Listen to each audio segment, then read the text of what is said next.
Il-Gvern nieda proċess ta' konsultazzjoni pubblika dwar ir-riforma fil-pensjonijiet ta' snin li ġejjin li tagħlaq fit-30 ta' Marzu li ġej. Fih dan il-Ministeru għas-Solidarjetà u l-Ġustizzja Soċjali jeżisti grupp ta' strateġija għal pensjonijiet li għadu kif lesta rapport analitiku tiegħu dwar l-iżviluppi li seħħu fis-sistema tal-pensjonijiet f'pajjiżna fl-aħħar 5 snin.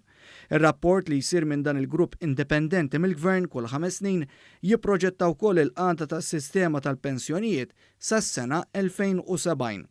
F'dan l-istadju r-rapport li tpoġġa anke fuq il-mejda tal-Kamra tar-Rappreżentanti ma fih ebda rakkomandazzjoni iżda mistenni għal diskussjoni favur it-tisħiħ tal-pensjonijiet filwaqt li tiġi garantita l-adekwatezza u s-sostenibilità tas-sistema tal-pensjonijiet.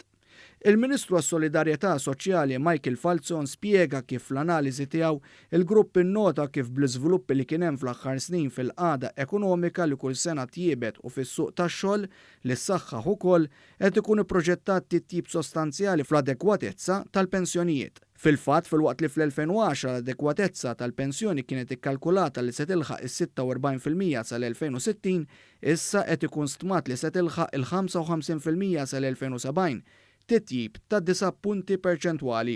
Qed ikun imbassar ukoll titjib dik li hija sostenibilità fejn filwaqt li d-deficit tas-sistema tal-pensjoni fl-2010 kien ikkalkulat li se jilħaq il-5.8% tal-prodott domestiku gross sal-2060, issa qed ikun ikkalkulat li se jilħaq it-3% tal-prodott domestiku gross sal-2070.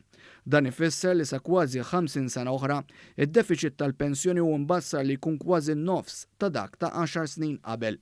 Il-projection tal-2070 hija 9% aħjar minn il-projection tal-2060, allura l-adekwatezza hemmhekk qed narawha tola b'9% u minn naħa l-oħra il-projection għal dak li huwa sbilanċ meta wieħed qablu mal-GDP, mal-Gross Domestic Product, isib li hemmhekk minn 5.8% l-projection tal-2060, meta naraw il-projection ġdida tal-2070 qed nitkellmu fuq 3%.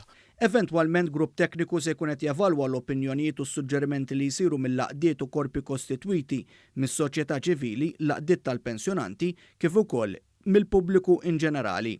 Ir-rakkomandazzjoni finali li se jkun qed jagħmel il-grupp tekniku se jkunu qed jeskludu li tola l-età tal-irtirar u anki jeskludu li tola ir-rata ta' ħlas tas-sigurtà soċjali jew kif inhi magħruf aħjar il-ħlas tal-bolla.